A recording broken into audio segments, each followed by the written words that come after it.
Quantum computers operate very differently to classical computers, principally because they are linear and reversible, and therefore involve a continuous set of states instead of a discrete one, and should not dissipate any energy. As a consequence, the types of errors that we encounter for them are also very different, both from a mathematical perspective as well as from a physical one. So let us start by establishing the nature of these errors, essentially by fixing our error model. And when we set out to do so, we realize that there are two principal sources of such errors affecting the quantum state of our system. And the first one pertains to imprecise knowledge of this state.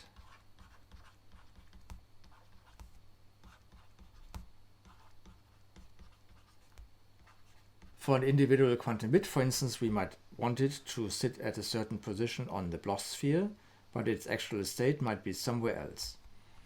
And this can occur, for instance, already at the very beginning, when we prepare our quantum system, for instance, through a measurement, because our measurement apparatus might be misaligned or returns an imprecise value.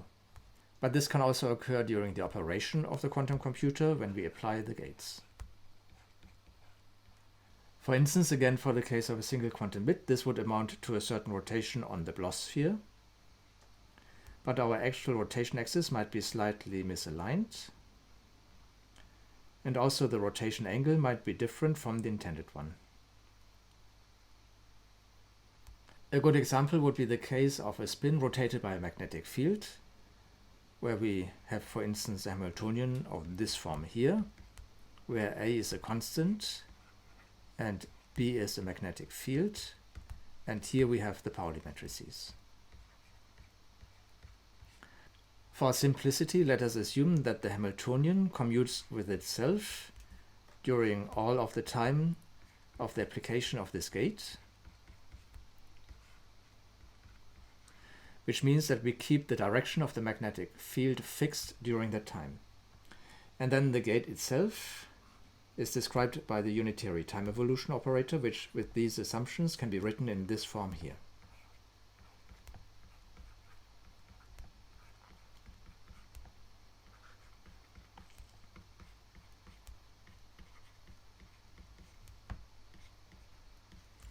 Now, during the gate operation, we ramp up the magnetic field strength. So as a function of time, this could look like this. So we ramp it up at some point, and then we ramp it down. And now the rotation angle is determined by this area here, while the rotation axis is determined by the direction of the magnetic field. And then it is clear that this will never be exact, because we cannot align this magnetic field precisely in relation to the quantum system, and we also don't have exact control about the strength of this magnetic field.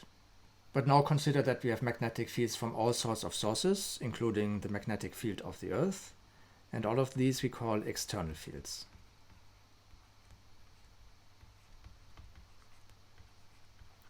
These can also rotate our quantum system in unintended ways, and therefore also contribute to the imprecise knowledge of the state.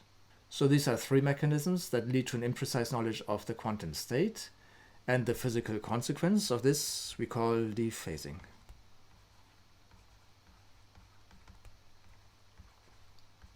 This dephasing we can then treat as some imprecisions in the superpositions in our quantum system.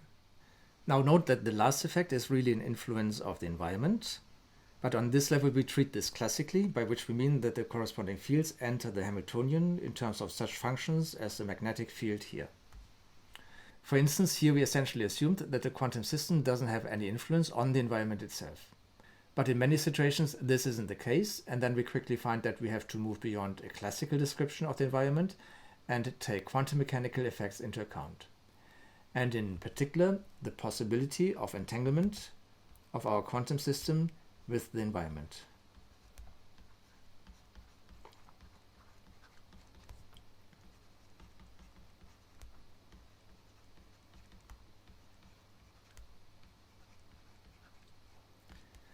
So this is then the second type of error that we have to deal with.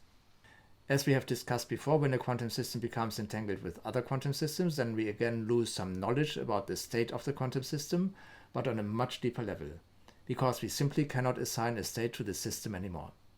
This reduces the physical signatures of superpositions in this quantum system. So essentially the quantum effects arising from interference. And this we call then decoherence. So these are two different types of errors that can occur to our quantum system. And you could look at the first type as having a classical origin, while the second one has a quantum origin. So these are two types of errors affecting the knowledge of the quantum state. But because this is exactly what they do, we can unify their description by using the density matrix. So we can say that instead of having a fixed quantum state for our system, we have a density matrix. And these probabilities here either have a classical origin or they arise from entanglement, hence because we ignore some quantum mechanical correlations with the environment. So this describes these types of errors. The question is then, how can we correct for them? At first sight, this looks very challenging, in particular because these errors are continuous. And so it is very surprising that we can actually deal with them in a very similar way by employing strategies as in the classical case. In particular, just as there, we will make use of redundancy.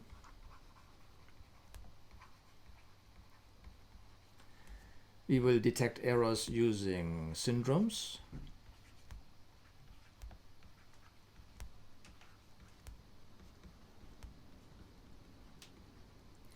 And we can recover from the errors by making recovery operations.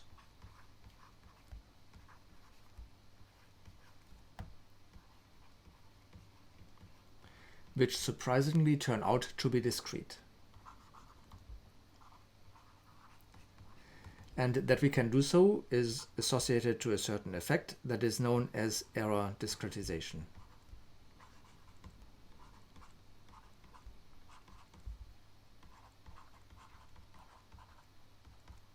So let us look at this in turn. And we start with a very simple case. And in there we just use the strategy that we employed in the classical case and use 3 quantum bits instead of just a single one to encode one logical quantum bit. So we denote this in this way here.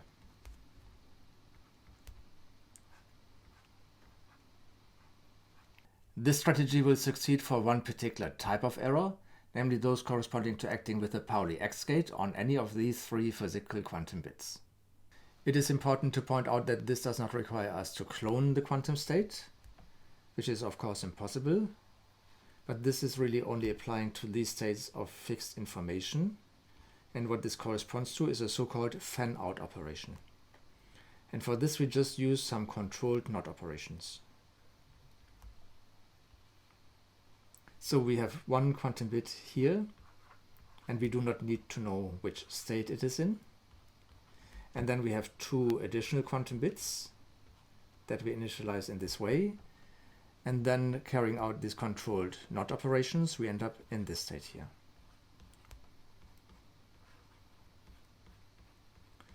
So this is different from 3 copies of this state, which would look like this. So this we cannot achieve very generally due to the no cloning theorem. But this is also not what we are aiming at here. So instead we are really aiming at this superposition here, where we have created some entanglement between all the 3 physical bits. These 2 logical states are 2 particular directions in our Hilbert space of the 3 physical quantum bits. But when errors occur, we will be rotated also so that we obtain contributions from other directions, or in other words, states like these ones here.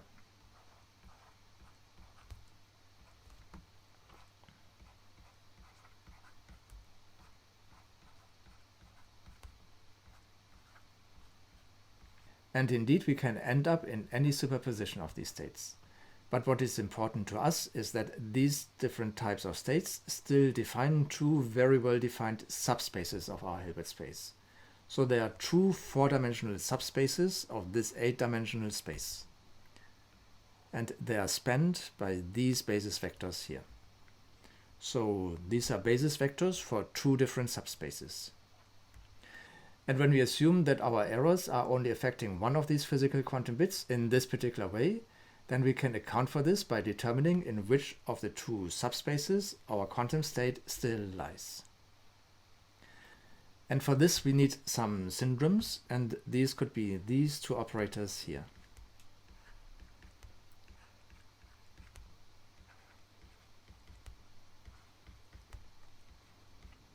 So these are observables, and we can determine them, for instance, in measurements. And when we follow this strategy, then we obtain the following situation. When S1 and S2 are both 1, then we conclude that all the three quantum bits are in the same state, and so we do not need to do anything, which means we apply the identity operator to the whole quantum system. If S1 is equal to 1, and S2 is equal to -1, then we know that the third quantum bit is different from the other two, so we can apply the operator x3. If S1 gives us -1 and S2 gives us +1, then we know that the second quantum bit is different from the other two, and we can apply the operator x2. And finally, when both S1 and S2 are -1,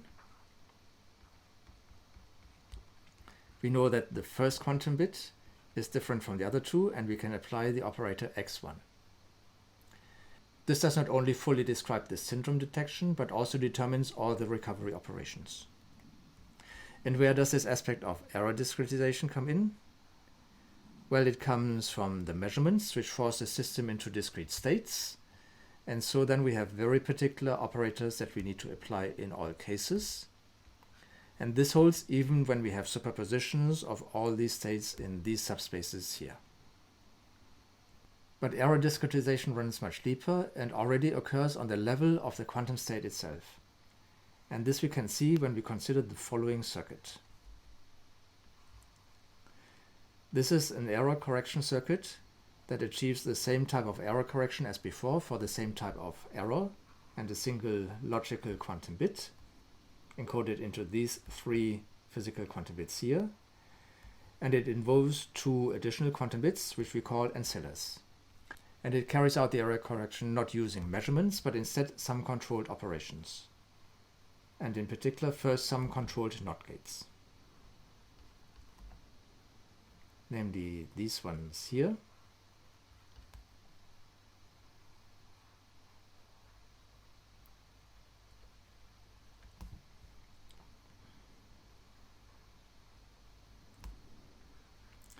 And what I've written down so far corresponds to the syndrome diagnosis.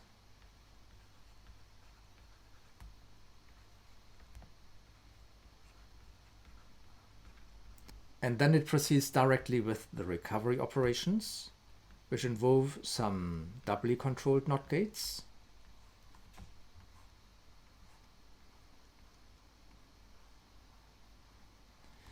as well as some NOT gates.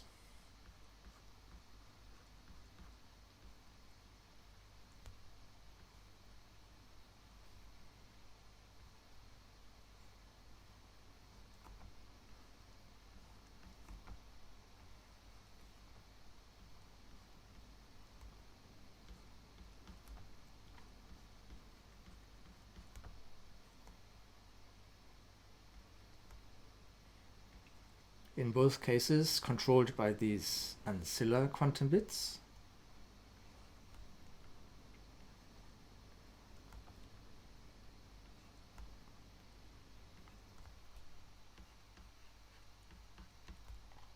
So these are all the recovery operations.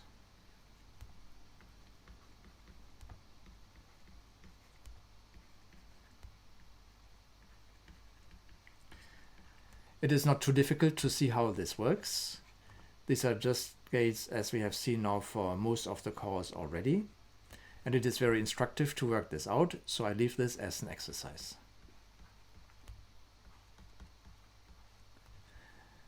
But for guidance, I just want to highlight one particular aspect of this, namely that this essentially succeeds to transfer some potentially unwanted information in the physical state of this logical quantum bit into these two quantum bits down here. And the type of errors are particular applications of gates to this logical quantum bit.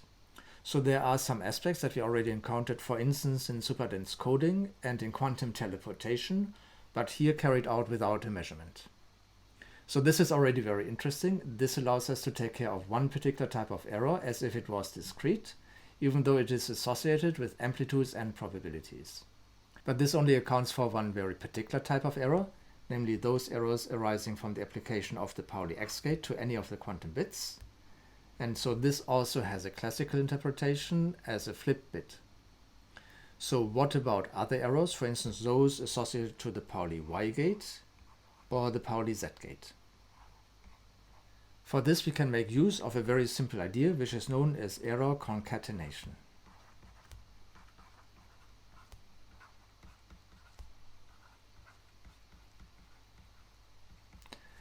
First, a simple observation. When we have a situation where we have, for instance, only Z errors in place of these X errors, then we can interchange the rows of X and Z. And that's because we were before working in the eigenbasis of Z, and so we can now work in the eigenbasis of X.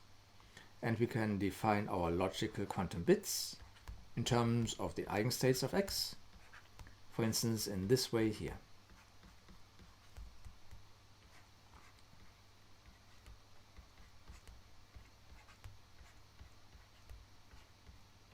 Just as a reminder, for each individual quantum bit, we then have these states here.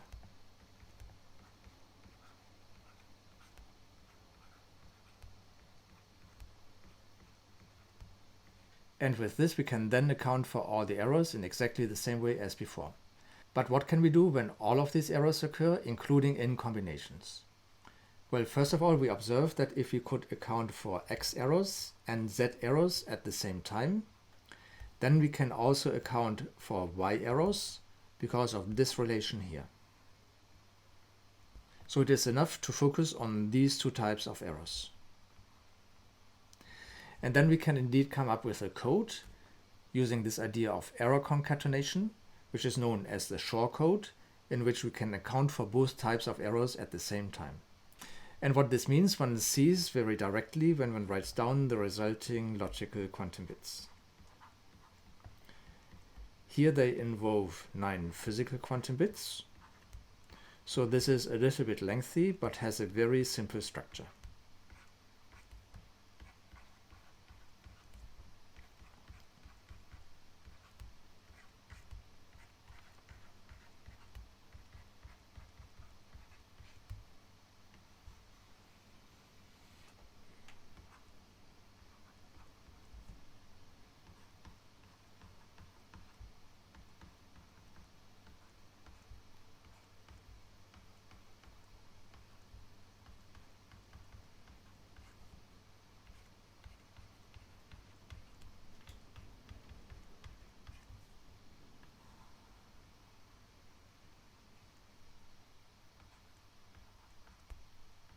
So what this does is to essentially combine the two different ways that we can mitigate against X and Z errors. So internally we have these correlated states that we can use to detect X errors. And then we also have these plus or minus signs at these places here, which are related to these plus or minus signs here, and therefore help us to mitigate against Z errors. As before, errors involving X can then be detected by comparing the physical state of any 3 consecutive physical quantum bits. So here one would detect the syndromes for X errors, while the syndromes for errors in Z are the following products of Pauli X operators. One product of Pauli X operators for the first 6 quantum bits, and another one for the last 6 quantum bits.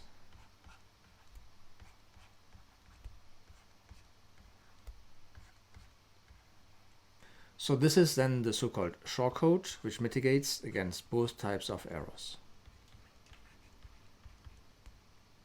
This is again not very efficient. Here we need 9 physical quantum bits for just a single logical one, so this is even worse than in the classical case.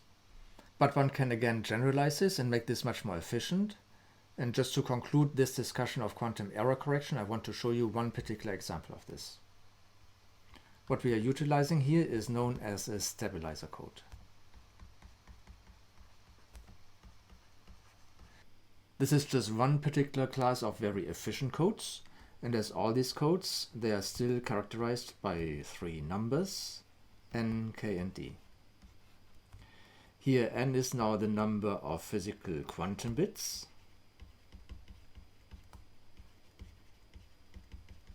k the number of logical quantum bits,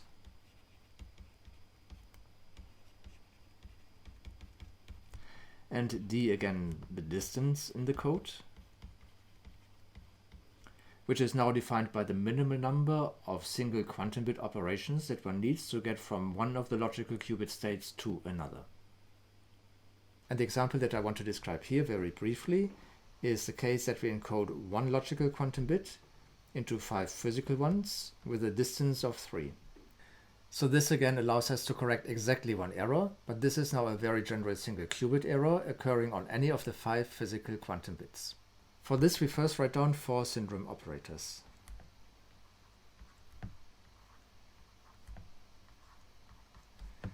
They all involve the Pauli X and the Pauli Z operators. But for clarity I also include the identity operator.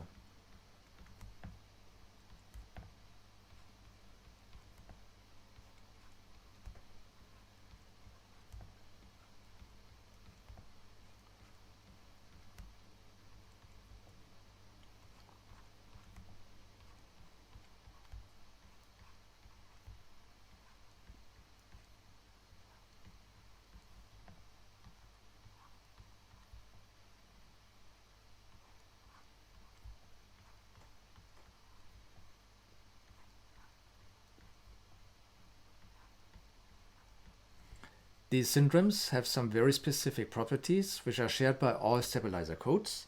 In particular, all of these syndromes commute, so the commutator of any of these two vanishes,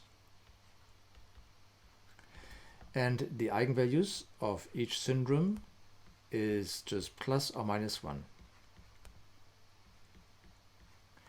And this has the following consequence, that there are exactly 2 states which have an eigenvalue 1 for all the syndromes. And one of them we are identifying as the logical qubit 0, and the other one we identify as the logical qubit 1.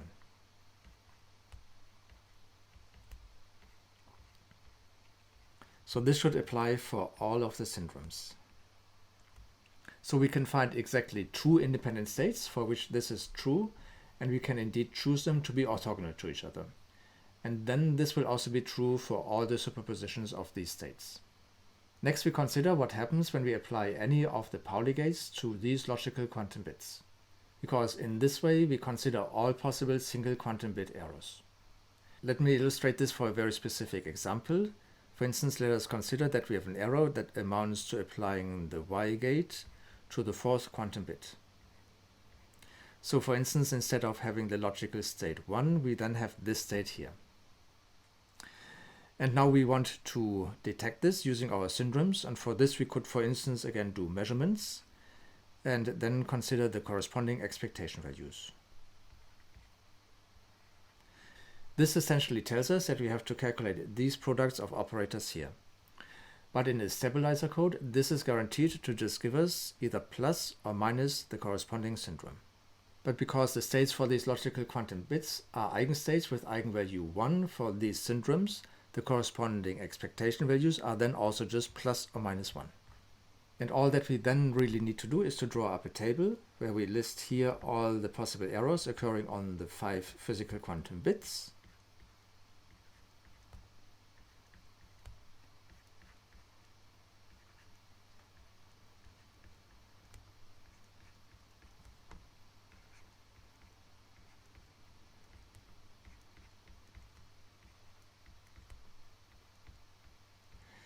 And then record for each case whether we obtain a plus or minus sign in this calculation here. And I'm just going to indicate the places where we obtain a minus sign, and these are these cases.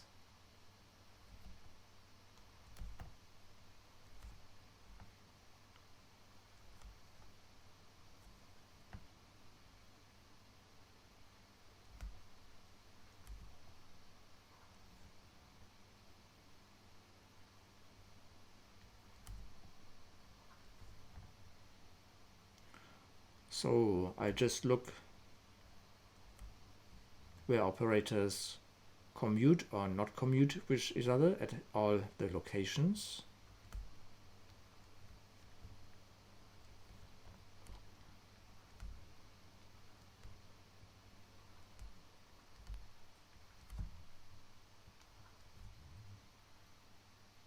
And I know that this isn't the clearest of tables that you have ever seen, but when one goes through all the cases, one sees that at least one of these dots appears in every case, and that no combination of dot appears twice. So there are 15 different types of errors, and they're all uniquely identified by these syndromes here.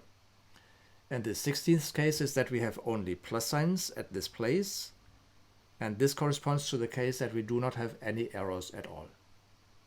Right, so this then concludes our discussion of error correction, and what we have seen is that we can indeed also achieve this on the quantum level, even though there our errors first look much more subtle and indeed are in principle continuous. And the mechanisms by which we could then achieve this, such as error discretization, indeed illuminate some very general and interesting aspects of quantum information itself. But what we left out is the question of how frequent and severe these errors are in particular physical systems. Therefore, to conclude this chapter, we will now translate these observations into a list of requirements on quantum systems so that they are suitable candidates for quantum information processing in general.